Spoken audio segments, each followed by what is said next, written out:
माझे नाव माधुरी आहे आणि मी खूप सुंदर होते. माझे कमरेपर्यंत लांब दाट केस होते आणि माझा रंग खूप गोरा होता. माझी ठेवण आजच्या कोणत्याही चित्रपटातील नायिकेपेक्षा कमी नव्हती. मोठमोठे हरणीसारखे सुंदर डोळे, त्यावर दाट पापण्या आणि कमळाच्या पाकळ्यांसारखे ओठ. असं नाही की माझ्याकडे फक्त बाह्य सौंदर्य होतं, माझ्यात अनेक चांगले गुणही होते. मी खूप छान स्वयंपाक करायचे आणि माझा आवाजही खूप गोड होता. मी हसले की अनेक लोक माझ्याकडे पाहतच राहायचे, कारण माझ्या हास्यात एक वेगळीच मधुरता होती, जणू काही एखादं गोड संगीतच. शेवटी अशी कोणती गोष्ट होती जी माझ्याकडे नव्हती, आणि ह्या सतत ऐकलेल्या कौतुकामुळे माझ्या मनात माझ्या सौंदर्याचा गर्व कधी निर्माण झाला हे मलाच कळलं नाही. माझ्यात इतका अहंकार भरला की मोठी झाल्यावर माझ्यासाठी जितकी स्थळं आली ती सगळी मी नाकारली. मी स्पष्ट सांगितलं होतं की मला ह्यांपैकी कोणाशीही लग्न करायचं नाही, कारण हे सगळे माझ्या तोडीचे नाहीत. मी लग्न करेन तर एखाद्या श्रीमंत माणसाशीच करेन. माझं लग्न एखाद्या छोट्या घरात राहणाऱ्या माणसाशी नाही, तर मोठ्या बंगल्याच्या मालकाशीच होईल. अशा प्रकारे नकार देत देत वेळ पुढे जात होता आणि खरं सांगायचं तर वय वाढत होतं. पण माझं सौंदर्य कमी होण्याऐवजी आणखी खुलत चाललं होतं. माझ्या बाबांच्या मित्राचा मुलगा, जो माझा लहानपणापासूनचा मित्र होता, त्याचं नाव अक्षय होतं. अगदी जवळचा मित्र नसला तरी मित्रापेक्षा कमीही नव्हता, कारण लहानपणापासून त्याचं आमच्या घरी सतत येणं जाणं होतं. सर्वात पहिल्यांदा त्याचं स्थळ माझ्यासाठी आलं होतं. त्यावेळी मी महाविद्यालयात शिकत होते, पण मी त्याला नकार दिला होता. त्यानंतर 4 वर्ष गेली, पण 4 वर्षांनी पुन्हा त्याचं स्थळ आलं तेव्हा मी थक्क झाले. मला वाटू लागलं की एखादा माणूस एकदा अपमान झाल्यावर पुन्हा स्थळ कसं पाठवू शकतो. पण नंतर मला समजलं की यावेळी थोडी गोष्ट वेगळी होती, कारण पहिल्यांदा स्थळ आलं होतं तेव्हा मी घरच्यांना कारण दिलं होतं की मुलगा काही काम करत नाही, मग मी त्याच्याशी लग्न का करू. पण आता त्याला सरकारी नोकरी लागली होती. मी माझ्या मैत्रीण मधुराच्या घरून परत आले तेव्हा मला सगळे सोफ्यावर बसलेले दिसले. त्यांना एकत्र पाहून मला लगेच समजलं की ते सगळे का आले आहेत. माझी नजर आई वडिलांच्या चेहऱ्याकडे गेली. तिथे खूप आनंद आणि समाधान दिसत होतं, कारण मुलाला आता सरकारी नोकरी मिळाली होती. आणि आपल्या समाजाचं हेच मोठे सत्य आहे की सरकारी नोकरी असलेल्या मुलांना लगेच स्थळ मिळतात. पण माझ्यावर सरकारी नोकरीचा काहीच परिणाम झाला नाही, कारण मी माझ्या सौंदर्याच्या गर्वात स्वतःला त्याच्यापेक्षा खूप वरचं समजत होते. त्यामुळे ही गोष्ट मला अजिबात आवडली नाही आणि मी रागाने माझ्या खोलीत निघून गेले. खोलीत जाताच मी जोरात दरवाजा बंद केला आणि खोलीतल्या वस्तूंवर माझा राग काढू लागले. माझं हृदय खूप जोरात धडधडत होतं आणि श्वासही जड झाला होता. मी सरळ आरशासमोर जाऊन उभी राहिले आणि स्वतःकडे बारकाईने पाहू लागले. माझ्या चेहऱ्यावर जो गर्व होता ते स्पष्ट दिसत होतं. मी माझा चेहरा वर केला, स्वतःचे नाकडोळे नीट पाहिले आणि हलकसं हसत मनातच विचार केला, खरंच तो मुलगा माझ्या शेजारी उभं राहण्याच्या तरी लायकीचा आहे का. मी विचार करू लागले की आता मला काय करायला हवं. ज्या मुलाला मी आधीच नकार दिला होता त्याचं पुन्हा आलेलं स्थळ मला अजिबात मान्य नव्हतं. बाहेरून त्यांच्या बोलण्याचे आवाज येत होते. माझी आई खूप हसत हसत बोलत होती आणि त्यामुळे मला अजूनच चीड येत होती. मी माझी पर्स बाजूच्या टेबलावर फेकून दिली आणि रागाने खोलीत इकडे तिकडे फिरू लागले. त्या क्षणी माझं डोकं भयंकर गोंधळाने भरून गेलं होतं. मला घुसमटल्यासारखं वाटू लागलं, म्हणून मी खिडकीचे पडदे बाजूला केले. बाहेर हळूहळू संध्याकाळ गडद होत चालली होती आणि इथे माझा राग आणखी वाढत होता. मी पाय आपटत स्वतःशीच म्हणाले, नाही, मी ह्या स्थळासाठी कधीच होकार देणार नाही. काहीही झालं तरी नाही, कोणी काहीही बोललं तरी मी माझा निर्णय बदलणार नाही. तेवढ्यात मला खोलीच्या दारावर हलकी टकटक ऐकू आली. माझी आई मला बाहेर बोलवण्यासाठी प्रेमाने हाक मारत होती. माधुरी बाळा, बाहेर ये ना. पण मी बराच वेळ दार उघडलंच नाही. तेव्हा ती बाहेर सगळ्यांकडे पाहत सावरून म्हणाली की बहुतेक ती नीट तयार होत आहे, म्हणून वेळ लागत असेल. खरं तर मला तयार होण्याची काहीच गरज नव्हती. मी नटल्याशिवायही खूप सुंदर दिसत होते, पण मुद्दा मी ना उत्तर देत होते ना दार उघडत होते. अजून थोडा वेळ गेला आणि तरीही मी दार उघडले नाही. तेव्हा आईने आणखी जोराने दार ठोठवायला सुरुवात केली. मग मी रागाने उठले आणि एका झटक्यात दार उघडलं. काही क्षणांपूर्वी तिच्या चेहऱ्यावर असलेलं हसू ती खोलीत येऊन दार बंद करताच एका क्षणात नाहीसं झालं. ती रागाने म्हणाली, वेळ लागला आहे का तुला माधुरी? मी किती वेळापासून तुला बाहेर बोलावते आहे, पण तू इथेच बसली आहेस. तुला काही ऐकूच येत नाही का? पाहुण्यांसमोर माझी अब्रू घालवते आहेस का? मी चिडून निष्काळजीपणे म्हणाले, आता माझ्यासाठी स्थळ आलं आहे ना. आधीही तो माझ्यासाठी स्थळ घेऊन आला होता, तेव्हा तुम्हीच नकार दिला होता. माझी आई म्हणाली, हो, आम्ही नकार दिला होता, कारण तेव्हा तू शिकत होतीस आणि तुझं लग्न करण्याचं वयही नव्हतं. आणि सगळ्यात मोठी गोष्ट म्हणजे तेव्हा तो काही काम करत नव्हता. पण आता त्याला सरकारी नोकरी मिळाली आहे, शिवाय राहण्यासाठी घरही मिळत आहे. हे स्थळ तुझ्यासाठी खूप चांगलं आहे. आपल्या समाजातल्या कितीतरी मुली या स्थळाची वाट पाहत आहेत. पण हे तुझं भाग्य आहे माधुरी, की आपण एकदा नकार दिल्यानंतरही ते पुन्हा आपल्या दारात आले आहेत. बघ बाळा, तुझे बाबा आणि अक्षयचे बाबा खूप जुने मित्र आहेत, म्हणूनच त्यांनी आपल्या आधीच्या नकाराचं वाईट मानलं नाही आणि म्हणूनच आता आम्ही या स्थळाला होकार देणार आहोत. आता ह्या स्थळात काहीच कमी नाही.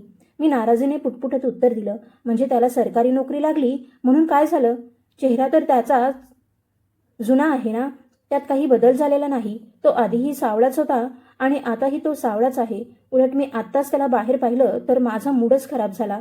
त्याचा चेहराही आधीपेक्षा आणखी काळवंडलेला दिसत होता. आईने मला पलंगावर शांतपणे बसवलं आणि माझ्या पाठीवरून हात फिरवत म्हणाली, बघ बाळा, पुरुष बाहेर कष्ट करत असतात. कधी कधी कडक उन्हातही फिरावं लागतं, म्हणून त्यांचा रंग काळवंडतो. पण खरं म्हणजे पुरुषांचा चेहरा पाहिला जात नाही, तर त्यांची नोकरी, घर आणि कमाई पाहिली जाते. तूही आता ह्या निरर्थक गोष्टी बंद कर आणि या स्थळाला होकार दे. खरं सांगते बाळा, तुझं पूर्ण आयुष्य स्वर्गासारखं होईल. जरा विचार करून बघ. तुला अक्षयसोबत राहण्यासाठी वेगळं घर मिळेल आणि तिथे कितीतरी सुखसोयी आहेत आणि अक्षयची आई सांगत होती की वैद्यकीय सुविधा सुद्धा मोफत आहेत. तू त्याच्यासोबत तिथे अगदी मोकळं आणि सुखाचं आयुष्य जगू शकशील. हे ऐकताच मी रागाने मोठ्या आवाजात म्हणाले, मोफत उपचार, घर आणि त्याची नोकरी ह्याच मी काय करू, जेव्हा मला तो मुलगाच आवडत नाही. माझा आवाज इतका मोठा झाला होता की तो बहुतेक खोलीबाहेरही गेला असावा. त्यामुळे आई घाबरली आणि म्हणाली, हळू बोल माधुरी, वेड लागला आहे का तुला? तुझा आवाज बाहेर जात असेल. मी ताठपणे उत्तर दिलं, जाऊ द्या बाहेर. आई त्रासलेल्या स्वरात म्हणाली, माधुरी, तुला काय वाटतं, तो इथे पुन्हा पुन्हा का आला असेल? अगं वेडे, तो वारंवार येतोय कारण त्याला तू खरंच खूप आवडतेस. मी टोमणा मारत म्हणाले, म्हणजे तो माझ्यावर फार मोठे उपकार करतो आहे का? तुम्ही असं बोलत आहात जणू माझ्यात काहीतरी कमी आहे. मी काय आंधळे आहे, अपंग आहे की कोणी माझ्या दारात दोनदा आलं म्हणून मी त्याचा हात धरून निघून जाईन? जाऊ द्या त्याचं प्रेम आणि त्याची आवड. खरं म्हणजे एखाद्या पुरुषाला स्त्रीवर कधीच खरं प्रेम नसतं. ह्या सगळ्या फक्त पुस्तकातल्या गोष्टी आहेत. मी इतकं बोलताच खोलीत एकदम शांतता पसरली. रागामुळे माझा श्वास जोरात चालू होता आणि आईही माझ्याकडे रोखून पाहत होती. तीही खूप संतापली होती, पण त्या क्षणी ती हतबल होती. माझ्या आवाजात मला काही बोलूही शकत नव्हती, कारण तिला माहीत होतं की मी तिच्यासमोर झुकणार नाही आणि म्हणूनच मी स्पष्ट नकार दिला. माझ्या अहंकारामुळे मी एक खरं नातं दूर लोटत होते. आईने मला खूप समजावलं, प्रेमानेही आणि थोड्या कठोरपणेही, पण मी ऐकायला तयार नव्हते. बाहेर बसलेले लोकही बहुतेक माझ्या उत्तराची वाट पाहत होते.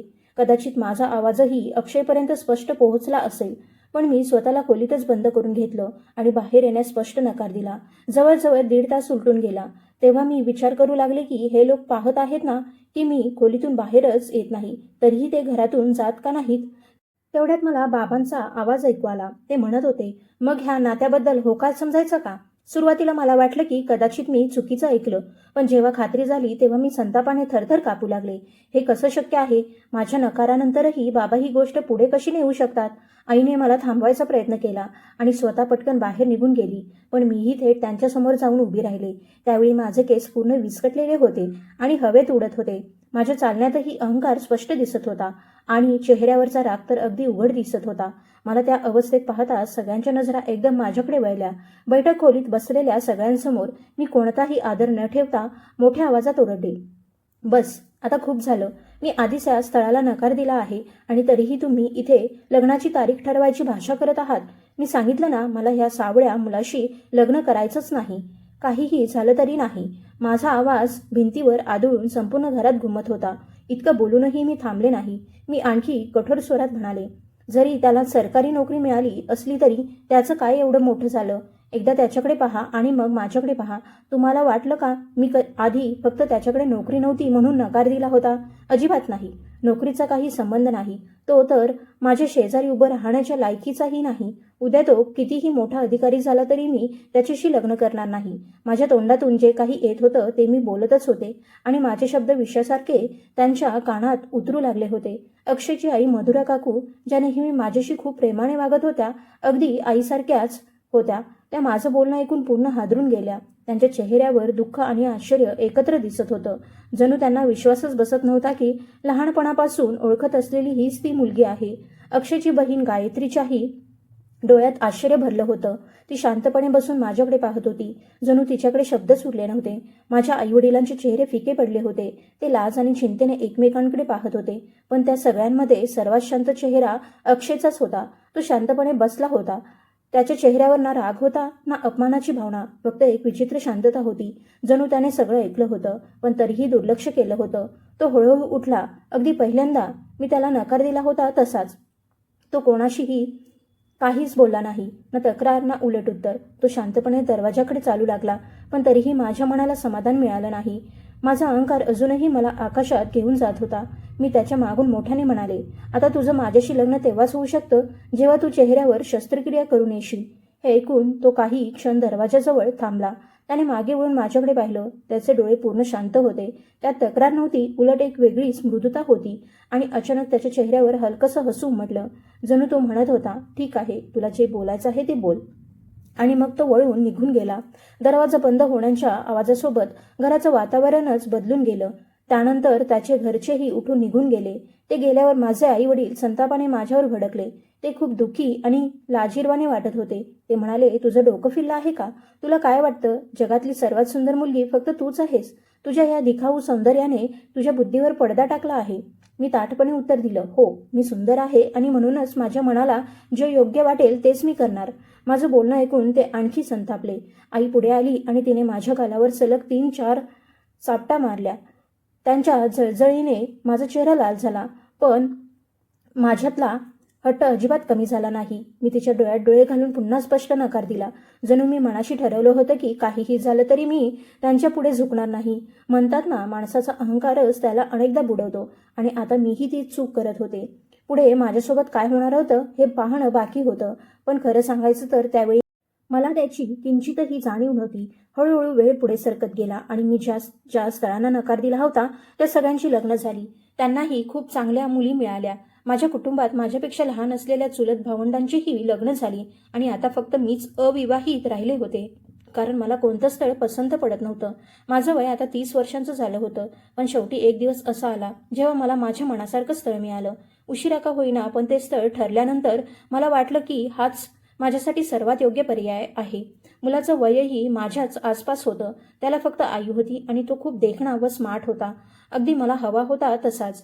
त्याचं स्वतःचं मोठं घर होतं, जे एखाद्या बंगल्यापेक्षा कमी नव्हतं, आणि त्याच्याकडे गाडीही होती. माझ्यासाठी एवढंच पुरेसं होतं, कारण आमच्या संपूर्ण नात्यात अजूनपर्यंत कोणत्याही मुलीचं लग्न अशा घरात झालं नव्हतं जिथे स्वतःची गाडी होती. म्हणून मी लगेच होकार दिला आणि फार विचारही केला नाही. हे स्थळ माझ्या मैत्रिणीच्या एका नातेवाईकांनी सुचवलं होतं. आईवडिलांनी मला समजावण्याचा प्रयत्न केला. ते म्हणाले, एकदा नीट विचार करून बघ. कसं कोण जाणे, पण हे स्थळ आम्हाला काहीसं विचित्र वाटतं. ते लोक नीट बोलतही नाहीत आणि मुलगाही खूप कमी बोलतो. त्याच्या चेहऱ्याकडे पाहिलं की तो खूप रागीट स्वभावाचा असावा असं वाटतं. मी लगेच उत्तर दिलं, मग चांगलंच आहे ना. पुरुष थोडा रागीटच असावा. जो पुरुष सतत स्त्रियांसमोर झुकत राहतो तो खराखुरा पुरुष नसतो. माझे आईवडील आधीपासूनच माझ्यामुळे खूप त्रासलेले होते, कारण मी याआधी कितीतरी स्थळं नाकारून त्यांची अब्रू घालवली होती. त्यामुळे त्यांनी मला पुन्हा फार समजावण्याचा प्रयत्न केला नाही आणि लवकरच माझं निलेशसोबत लग्न ठरलं. निलेशचं कुटुंब खूप छोटं होतं आणि त्यामुळे मी मनोमन खूप आनंदी होते. मला वाटत होतं की मी आयुष्यात जे स्वप्न पाहिलं होतं ते सगळं मला मिळालं आहे. लग्नात त्यांनी खूप खर्च केला होता. प्रत्येक गोष्ट अतिशय भव्य होती. माझ्यासाठी पाठवलेला लेहेंगाही खूप सुंदर होता. तो घालून मला स्वतःला एखाद्या राजकुमारीसारखं वाटत होतं. सगळीकडे फक्त माझ्याच सौंदर्याचं कौतुक होतं आणि त्यामुळे माझ्या मनातला गर्व आणखी वाढत होता. ह्याच आनंदात आणि अभिमानात माझं निलेशसोबत लग्न झालं. लग्नाच्या पहिल्या रात्री मी खोलीत बसून त्याची वाट पाहत होते. तो खोलीत आला तेव्हा मी खूप आनंदी झाले. माझं हृदय जोरात धडधडत होतं. पदरा आडून मी त्याच्याकडे पाहिलं तर तो खूप देखणा दिसत होता. त्याचे खोल डोळे, गोरा रंग आणि चेहऱ्यावरचं एक वेगळंच रुबाबदार व्यक्तिमत्व मला खूप आवडलं. त्या क्षणी मला स्वतःचं भाग्य खूप मोठं वाटत होतं. मी मनात विचार केला की जशी मी सुंदर आहे तसाच देवाने मला तितकाच देखणा नवरा दिला आहे. तो हळूहळू चालत माझ्याजवळ आला आणि माझ्यासमोर बसला. खोलीत मंद प्रकाश होता, ज्यात त्याचा चेहरा स्पष्ट दिसत होता. त्याने प्रेमाने माझा हात हातात घेतला आणि त्यात हिऱ्यांची अंगठी घातली. त्याच्या स्पर्शात एक वेगळीच थंड शांतता होती. मी हळूच म्हणाले, तुम्ही अजून माझा चेहराही नीट पाहिलेला नाही आणि आधीच भेटवस्तू दिलीत. तो हलकसा हसला आणि म्हणाला, तू किती सुंदर आहेस हे मला आधीपासूनच माहीत आहे. हे ऐकून माझा आनंद गगनात मावेनासा झाला, कारण खरं सांगायचं तर त्याचा आवाजही खूप प्रभावी होता. त्याचा तो अंदाज मला खूप आवडला. मी माझ्या स्वप्नात हरवून गेले होते. मला वाटत होतं की आयुष्यात घेतलेला हा निर्णय माझा सर्वात उत्तम निर्णय ठरला आहे.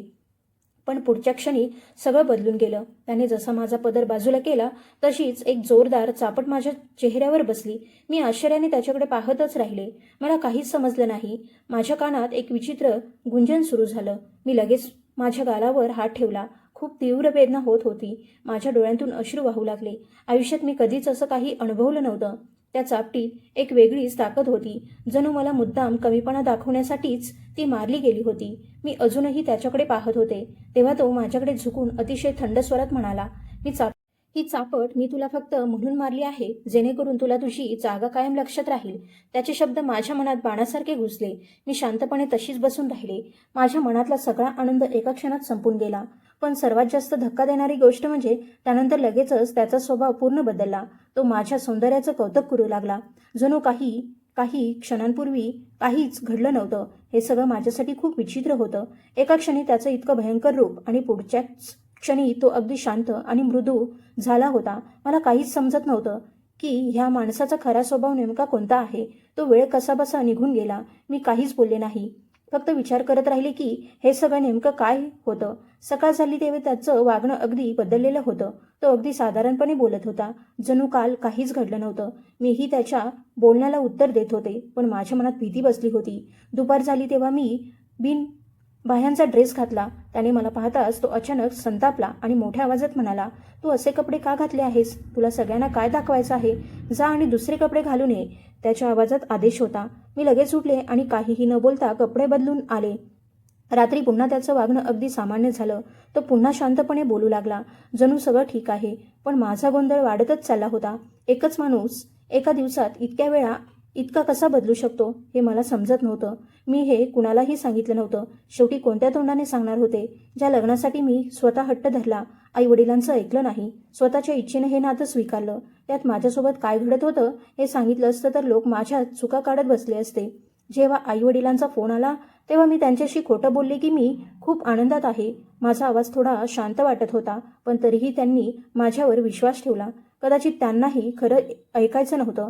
माझ्या गालावरच्या चापटीचा हलका निशाण अजूनही दिसत होता. मी तो मेकअपने झाकून टाकला. मी आरशासमोर उभी राहून स्वतःकडे पाहत होते. माझा चेहरा आजही तसाच सुंदर होता, पण माझ्या आत काहीतरी तुटलं होतं. मला वाटलं कदाचित माझी सासू चांगली असेल. जर तिने मला साथ दिली तर कदाचित परिस्थिती सुधारेल. मी ठरवलं की घरातील सगळे पाहुणे गेल्यावर मी सासूबाईंशी ह्या विषयावर बोलेन आणि त्यांना सगळं खरं सांगेन. मी खोलीत बसून त्यांची वाट पाहत होते. माझ्या मनात खूप अस्वस्थता होती. एका बाजूला आशा होती तर दुसऱ्या बाजूला भीतीही वाटत होती, कारण माझ्या नव्या आयुष्याचं खरं रूप हळूहळू माझ्यासमोर येत होतं. पाहुणे गेल्यावर घरात शांतता पसरली. मी धीर करून सासूबाईंकडे गेले. त्या पलंगावर बसल्या होत्या. मी त्यांच्यासमोर जाऊन बसले आणि अतिशय नम्रपणे बोलायला सुरुवात केली. माझ्या आवाजात आदरही होता आणि आशाही. मी म्हणाले, आईसाहेब, मला तुमच्याशी एक गोष्ट बोलायची आहे. त्यांनी माझ्याकडे पाहिलं. मग मी हळू आवाजात म्हणाले. लग्नाच्या पहिल्याच दिवशी त्यांनी माझा पदर बाजूला केला आणि लगेच माझ्या चेहऱ्यावर चापट मारली. त्यावेळी मला काहीच समजलं नाही की त्यांनी असं का केलं. मी माझ्या सासूबाईंच्या डोळ्यात उत्तर शोधत होते, पण त्यांच्या चेहऱ्यावर कुठलंच आश्चर्य नव्हतं. त्या अगदी सपाट स्वरात म्हणाल्या, पुरुष असेच असतात. पुरुषांचा हात बायकोवर उठतच असतो. त्यात एवढं नवीन काय आहे? त्यांच्या बोलण्यात असा भाव होता जणू ही खूपच साधी गोष्ट आहे आणि मी उगाचच त्याचं मोठं रूप करत आहे. मी पूर्ण थक्क झाले. त्या मला समजावत म्हणाल्या, एक गोष्ट सांग, माझ्या मुलात तुला काही कमी दिसते का? बघ ना, किती देखणा आहे तो. आणि नवरे असेच असतात. कधी कधी प्रेमाने बायकोला चापट मारतात. बायकोने नवऱ्याबद्दल तक्रार करत बसू नये, उलट आनंदात राहावं. हे सगळं प्रत्येक नवरा बायकोमध्येच होतंच. त्यात काही वेगळं नाही. एक चापट बसली तर काय झालं? तू काही तुटून पडली नाहीस ना?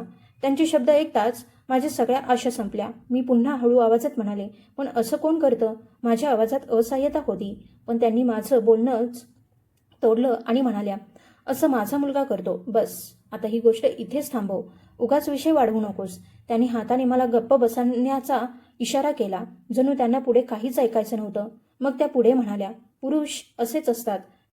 त्याचे वडीलही असेच होते. माझं पूर्ण आयुष्य मी असं सहन करत काढलं. आता निलेशच्या स्वभावाशी मी लढू शकत नाही. तू त्याची बायको आहेस. म्हणून आता ह्या गोष्टी तुलाच सांभाळाव्या लागतील. त्या शांत झाल्या आणि खोलीत एक जड शांतता पसरली. मी काही क्षण तिथेच बसून राहिले. जणू आता माझ्याकडे बोलण्यासाठी काहीच उरलं नव्हतं. माझ्या मनात एक विचित्र थंडपणा आणि पोकळी निर्माण झाली होती. मी त्यांच्याकडे पाहिलं, पण खरं हेच होतं की त्यांच्याकडून मला कुठलाही आधार मिळणार नव्हता. मी पुन्हा माझ्या खोलीत परत आले. माझी पावलं आता जड झाली होती. खोलीत येऊन मी पलंगाच्या कडेला बसले. माझी नजर जमिनीवर होती आणि डोक्यात एकच विचार सतत फिरत होता. खरंच आता मी पूर्णपणे एकटी पडले आहे. मी विचार करू लागले, माझं आयुष्य आता एखाद्या युद्धासारखं झालं आहे का? मी मदतीची अपेक्षा केली, पण उत्तर मिळालं की आता सगळं मला स्वतःला सहन करायचं आहे, स्वतःला सावरायचं आहे. सर्वात मोठी अडचण ही होती की मी आई वडिलांनाही काही सांगू शकत नव्हते. कारण जर मी त्यांना खरं सांगितलं असतं तर ते हेच म्हणाले असते की हे लग्न तू स्वतःच्या हट्टाने केलं होतंस, आम्ही तर आधीच तुला थांबवलं होतं. हा विचार करताच मी डोक्यावर हात ठेवला.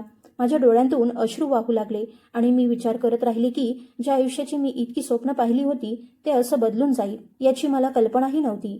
आणि त्यानंतर सुरू झालं एक असं युद्ध ज्यात माझ्याकडे ना लढण्यासाठी शस्त्र होतं ना धैर्य, आणि ज्याच्या विरुद्ध मला उभं राहायचं होतं तो तर माझाच नवरा होता.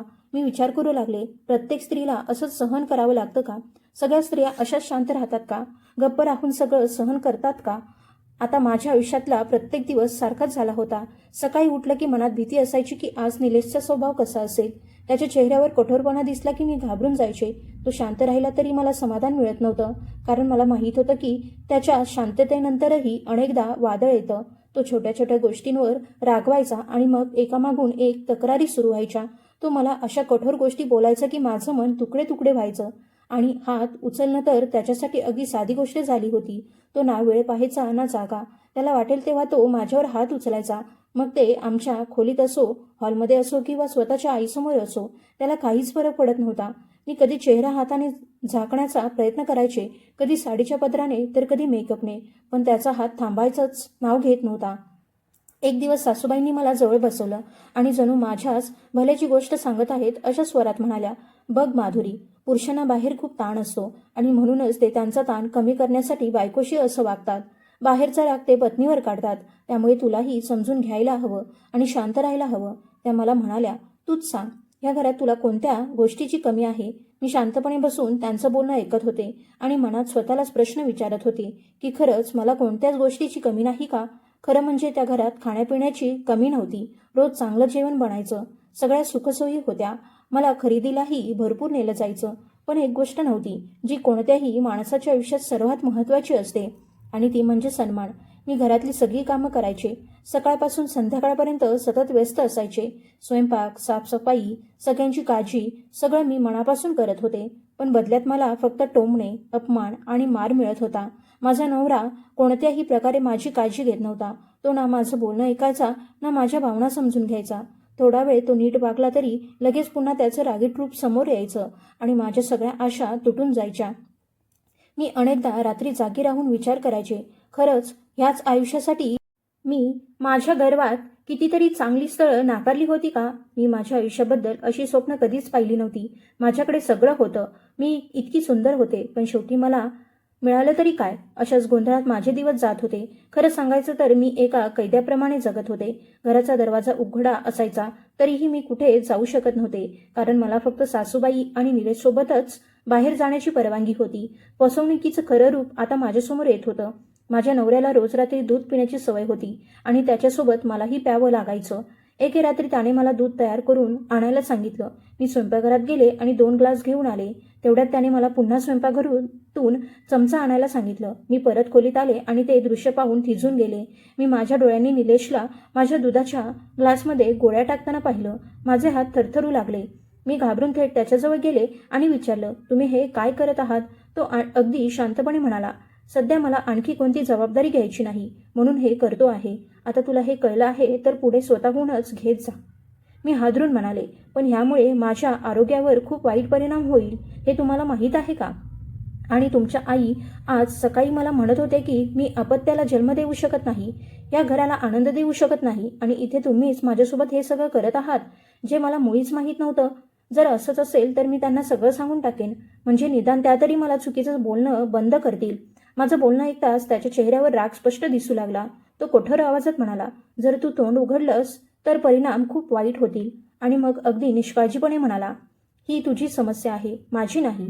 तुला माझ्यासोबत राहायचं असेल तर ह्याच पद्धतीने राहावं लागेल. त्याचं बोलणं ऐकून मला असं वाटलं जणू तो माझा आवाजच कायमचा दाबून टाकू इच्छित होता.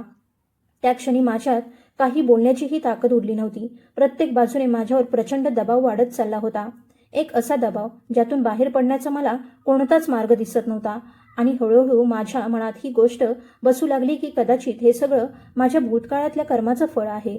मी कितीतरी लोकांना त्यांच्या रूपावरून कमी लेखलं होतं, त्यांचा अपमान केला होता. आता मी शांतपणे देवाकडे माझ्या चुका माफ करण्याची प्रार्थना करू लागले. म्हणून मी त्या सगळ्या लोकांचीही माफी मागत होते ज्यांच्यासोबत मी चुकीचं वागले होते. पण खरं सांगायचं तर माझं दुःख कमी होण्याऐवजी वाढतच चाललं होतं. प्रत्येक दिवस नवीन वेदना घेऊन यायचा. माझ्या आयुष्यातली शांतता संपली होती. मी आतून पूर्ण तुटत चालले होते, पण बाहेरून मात्र मला गप्प राहावं लागत होतं. मी अशी एक लढाई लढत होते ज्यात ना माझा आवाज कुणाला ऐकू जात होता, ना कुणी माझ्यासोबत उभं होतं. वेळ पुढे सरकत राहिला आणि माझ्या मनात शंकेचं बीज उगवू लागलं. सुरुवातीला मला फक्त असं वाटलं की निलेशच्या वागण्यात काहीतरी बदल झालाय. तो आधीसारखा सरळ घरी येत नव्हता. घरी येण्याच्या वेळेत खूप फरक पडू लागला होता. तो फोनवरही लपून बोलायचा आणि मी खोलीत आले की अचानक फोन बंद करायचा किंवा विषय बदलायचा. सुरुवातीला मला वाटलं की कदाचित मीच जास्त विचार करते आहे, पण हळूहळू माझा संशय वाढत गेला. तो माझ्याशी आणखी कमी बोलू लागला होता. घरात असतानाही त्याचं लक्ष कुठेतरी दुसरीकडेच असायचं. तो सतत विचारात हरवलेला दिसायचा आणि मी काही विचारलं तर लगेच चिडून रागवायचा. एक दिवस मी पाहिलं की तो रात्री खूप उशिरा घरी आला.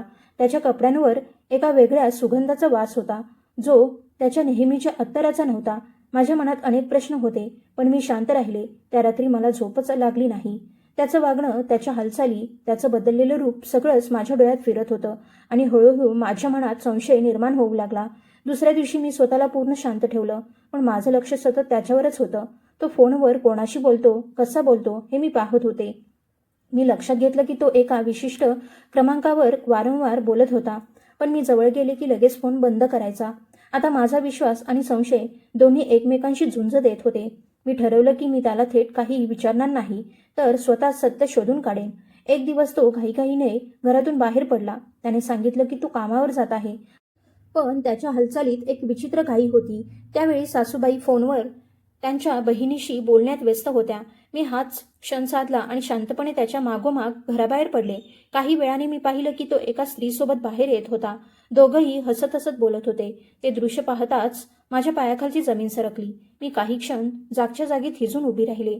नंतर धीर करून त्यांच्याजवळ जाण्याचा प्रयत्न केला. ते दोघं इतक्या सहजपणे बोलत होते जणू ते एक सामान्य आणि आनंदी आयुष्य जगत होते. माझ्या आत वादळ उठलं होतं, पण तरीही मी स्वतःला सावरलं. मी मनाशी ठरवलं की आता मला पूर्ण सत्य जाणूनच घ्यायचं आहे. त्या क्षणी मी तिथून परत आले, पण माझ्या आतलं सगळंच तुटून गेलं होतं. घरी येऊन मी कुणाशी काहीच बोलले नाही. रात्री तो घरी आला तेव्हा मी त्याच्या चेहऱ्याकडे बारकाईने पाहिलं आणि थेट विचारलं, हे सगळं काय आहे? मी त्याला स्पष्ट सांगितलं की मी त्याला त्या स्त्रीसोबत पाहिलं आहे. सुरुवातीला तो थोडा दचकला आणि लगेच स्वतःला सावरत अगदी शांतपणे म्हणाला, तू चुकीचा अर्थ काढते आहेस. मी त्याला एक एक गोष्ट सांगितली तेव्हा तो उलट हसू लागला आणि म्हणाला, तुम्ही बायका खरंच वेड्या असता. सतत संशय घेत बसता. प्रत्येक गोष्टीत तुम्हाला काहीतरी चुकीचंच दिसतं. माझा आवाज चढला. मी संतापाने म्हणाले, तुम्हाला वाटतं मी वेडी आहे? मी माझ्या डोळ्यांनी सगळं पाहिलं आहे. तुम्ही आता खोटं बोलू शकत नाही. पण तो अगदी निष्काळजीपणे म्हणाला, ती माझ्या आयुष्याचा एक भाग आहे आणि तुला त्याच्याशी काहीही देणं घेणं नसावं. त्याचं हे बोलणं ऐकताच माझा राग अनावर झाला. मी थरथरत म्हणाले, मी तुमची पत्नी आहे आणि तुम्ही माझ्या पाठीमागे हे सगळं करत आहात. तो लगेच कठोर आवाजात म्हणाला, पुरुष असेच असतात. तुम्हा बायकांना या गोष्टी कधीच समजणार नाहीत. त्याचं बोलणं ऐकून मला प्रचंड धक्का बसला. मी थरथरत विचारलं, म्हणजे काय? तो निर्लज्जपणे म्हणाला, मी पुरुष आहे आणि मला हे सगळं करण्याचा अधिकार आहे. तू माझं काहीच बिघडवू शकत नाहीस. त्याचे शब्द माझ्या शेवटच्या आशेलाही तडा देणारे होते. मी रडू लागले, पण तो शांतपणे उभाच राहिला. त्याच्या चेहऱ्यावर माझ्याबद्दल किंचितही माया नव्हती. उलट एक विचित्र अहंकार होता. जणू तो स्वतःला पूर्णपणे योग्य समजत होता. घराच्या आत वादळ उठलं होतं, पण बाहेर मात्र भयानक शांतता होती. मी रडत होते, ओरडत होते, पण तो त्याच्या बोलण्यावर ठाम होता. तो म्हणाला, तू माझं काहीच करू शकत नाहीस आणि हीच आता सत्यता आहे. जी तुला स्वीकारावी लागेल. त्या दिवशी मला पहिल्यांदाच जाणवलं की माझं आयुष्य संपलं आहे. माझा सन्मान, माझा विश्वास आणि माझी स्वप्न सगळंच तुटून गेलं होतं. पण तरीही मी त्याचं घरात अडकून पडले होते, जिथून बाहेर पडण्याचा मला कोणताच मार्ग दिसत नव्हता. नवऱ्याने दिलेली फसवणूक सहन करणं दिवसेंदिवस कठीण होत चाललं होतं. मला स्वतःला समजत नव्हतं की मी हे सगळं का सहन करते आहे. कदाचित म्हणून, कारण मी त्या घरालाच माझं नशीब मानून बसले होते. त्या घरात माझी ओळख फक्त सावलीसारखी उरली होती. मी सगळं पाहत होते, पण बाहेर कुणालाही काही जाणवू देत नव्हते. जेव्हा मी माहेरी जायचे तेव्हा चेहऱ्यावर खोटं हसू आणायचे. माझ्यासोबत काय घडतं आहे हे मी कधीच कुणाला सांगत नव्हते. मी फक्त एवढंच म्हणायचे की सगळं ठीक आहे आणि आयुष्य छान चाललं आहे. पण जेव्हा मी इतर मुलींकडे पाहायचे तेव्हा माझ्या मनात वेदना उसळायच्या. त्यांच्या आयुष्यात आनंद होता, त्याच्या चेहऱ्यावर समाधान दिसत होतं, त्यांच्या हसण्यात खरा आनंद होता आणि त्यांच्या घरात शांतता होती. त्यांना पाहून मी आतून जळत राहायचे, पण काहीच बोलत नव्हते. लोक मला अनेकदा विचारायचे, तुझं सौंदर्य इतकं का कमी होत चाललं आहे? आणि मी फक्त हसून उत्तर द्यायचे, मला सासरचं वातावरण बहुतेक मानवत नाही. पण खरी गोष्ट माझ्या आत खोल दडलेली होती, जी मी कधीच ओठांवर आणत नव्हते. प्रत्येक दिवस माझ्यासाठी एक कठीण परीक्षा बनला होता. मी बाहेरून स्वतःला कितीही मजबूत दाखवण्याचा प्रयत्न केला, तरी आतून मात्र पूर्ण कमकुवत होत चालले होते. माझ्या डोळ्यांमागचा थकवा आणि मनातली शांत वेदना माझं सगळंच संपत होती. मी रात्रभर जागी राहायचे आणि विचार करायचे की माझं आयुष्य नेमकं कुठे येऊन थांबलं आहे. ज्या स्वप्नांच्या मागे धावत मी या घरात आले होते, ती सगळी स्वप्न तुटून गेली होती. आणि मग एक दिवस असा आला, जो माझ्या शिक्षेचा शेवट होता की माझ्या मुक्तीची सुरुवात, हे मला त्यावेळी समजलंच नाही. त्या दिवशी घरात खूप हालचाल होती. निलेशचं काहीतरी काम खूप चांगलं झालं होतं आणि तो खूप आनंदात दिसत होता. त्याच्या चेहऱ्यावर एक वेगळीच चमक होती, जणू तो जगातला सर्वात शक्तिशाली माणूस आहे. मी स्वयंपाक तयार केला आणि गरमागरम जेवण वाढू लागले, कारण त्याला नेहमी गरम जेवणच आवडायचं. मी त्याच्यासमोर थोड्या अंतरावर बसून त्याच्या प्रत्येक हालचालीकडे पाहत होते. तो शांतपणे जेवायला लागला, पण त्याने पहिला घास तोंडात टाकताच त्याचा चेहरा अचानक बदलला आणि त्याच्या डोळ्यात भयंकर राग उतरला. त्याने लगेच ताट उचललं आणि एका झटक्यात माझ्या चेहऱ्यावर फेकून मारलं. गरम भाजी माझ्या चेहऱ्यावर पसरली आणि माझी त्वचा जळू लागली. माझ्या डोळ्यांसमोर अंधार पसरला आणि डोळ्यात तीव्र आग होऊ लागली. त्या क्षणी मला फक्त इतकंच जाणवलं की माझ्यासोबत काहीतरी खूप भयंकर घडणार आहे. मी घाईघाईने चेहरा पुसण्याचा प्रयत्न करू लागले, पण वेदना वाढतच चालल्या होत्या. माझ्या डोळ्यांतून अश्रू वाहत होते आणि श्वास घ्यायलाही त्रास होत होता. सासूबाई जवळच बसल्या होत्या आणि त्या हे सगळं पाहून हसू लागल्या. त्यांच्यासाठी जणू ही अगदी साधी गोष्ट होती, जणू माझी वेदना त्यांच्यासाठी एखाद्या विनोदच होता. मी काही क्षण तिथेच उभी राहिले आणि मग लगेच स्वयंपाकघरात धावत गेले. मी माझा चेहरा नीट धुतला. माझा श्वास धाबा टाकत होता. माझ्यासाठी हे सगळं खरं आहे यावर विश्वास ठेवणंच कठीण होतं. मी काही वेळ तिथेच उभी राहून समजून घेण्याचा प्रयत्न करत होते की नेमकं काय घडलं. थोड्या वेळाने निलेश खोलीत आला आणि माझ्याकडे चालत येऊ लागला. मी घाबरून मागे सरकले. माझं हृदय जोरजोराने धडधडू लागलं. मला जाणवलं की आता पुन्हा माझ्यासोबत काहीतरी भयंकर घडणार आहे. माझी सहन करण्याची ताकद आधीच संपली होती. सततच्या अत्याचारांनी मी पूर्ण थकून गेले होते. त्या क्षणी मी थेट जमिनीवर बसले आणि हात जोडून देवाकडे प्रार्थना करू लागले. बस कर देवा, माझ्या कर्मांची शिक्षा तू मला खूप दिलीस. आता तरी माझ्यावर दया कर. कुठल्याही प्रकारे मला वाचव. माझा आवाज थरथरत होता आणि डोळ्यांतून अश्रू वाहत होते. आजूबाजूला भयानक शांतता होती. फक्त माझ्या मुंडक्यांचा आवाज ऐकू येत होता. मी घट्ट डोळे मिटून घेतले आणि तेवढ्यात अचानक मला सासूबाईंची मोठ्याने किंचाळण्याचा आवाज ऐकू आला. त्यांच्या आवाजात भीती होती. मी घाबरून डोळे उघडले तर निलेश जमिनीवर पडलेला होता आणि त्याचा चेहरा विचित्र शांत दिसत होता. सासूबाई त्याला हलवत होत्या आणि मोठ्याने त्यांचं नाव घेत रडत होत्या.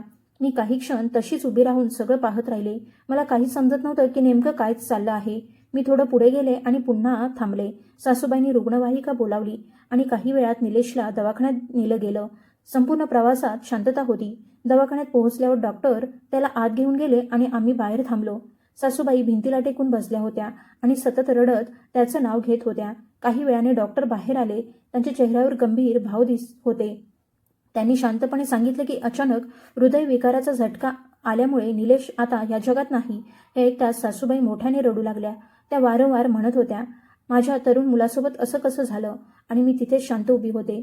माझ्या डोळ्यात अश्रू नव्हते, तोंडातून आवाजही निघत नव्हता. फक्त एक खोल शांतता माझ्या आत पसरली होती. मी ना रडत होते ना हसत होते. जणू माझ्या सगळ्या भावना एका क्षणात संपून गेल्या होत्या. मी फक्त एवढाच विचार करत होते, खरंच हा माझ्या मुक्तीचा दिवस होता का? की मी आता आणखी एका खोल शांततेत अडकले आहे? मला भान तेव्हा आलं जेव्हा एक परिचारिका माझ्याजवळ आली. तिने हलकेच माझा हात धरला आणि म्हणाली, तुम्ही माझ्यासोबत या, तुम्हाला उपचारांची गरज आहे. मी काही क्षण तशीच उभी राहिले, जणू मी दुसऱ्या जगात हरवली होते. मग हळूहळू तिच्यासोबत चालू लागले. माझी पावलं निर्जीव झाली होती आणि डोकं पूर्ण रिकामं झालं होतं. आत नेऊन त्यांनी माझा चेहरा स्वच्छ केला. भाजल्याची जळजळ आतपर्यंत जाणवत होती. मग कोणीतरी औषध लावलं आणि पट्टी बांधली. मी पूर्ण शांत होते. माझ्याकडे ना प्रश्न होते ना उत्तर. माझ्या डोक्यात सतत ते क्षण फिरत होते. निलेश आता ह्या जगात नव्हता. त्याचे अंत्यसंस्कारही झाले. त्यानंतर मी माहेरी परत आले. मी घरी पोहोचताच आई मला पाहून पुन्हा रडू लागली. बाबा शांत उभे होते, पण त्यांच्या डोळ्यातलं दुःख स्पष्ट दिसत होतं. घराचं वातावरण पूर्ण बदललं होतं. मी त्या दिवशी आरशात स्वतःकडे नीट पाहिलं. माझ्या चेहऱ्यावर भाजल्याचे निशाण होते. माझा चेहरा पूर्ण खराब झाला नव्हता, पण त्यावर डाग पडले होते. आईने माझ्या चेहऱ्यावर हात फिरवला आणि ती पुन्हा रडू लागली. मी काहीच बोलले नाही, फक्त शांत उभी राहिले. जणू माझा आवाजच हरवून गेला होता. आता माझं ते सौंदर्य, जे कधी माझी ओळख होतं आणि ज्याचा मला इतका गर्व होता, ते संपून गेलं होतं. माझ्या डोळ्यांतली ती जुनी चमकही आता उरली नव्हती. माझा आत्माच आतून पूर्ण थकून गेला होता. माझं आयुष्य एका खोल पोकळीत बदललं होतं आणि मी आता विधवा झाले होते. दिवस जात होते आणि हळूहळू एक वर्षही असंच निघून गेलं.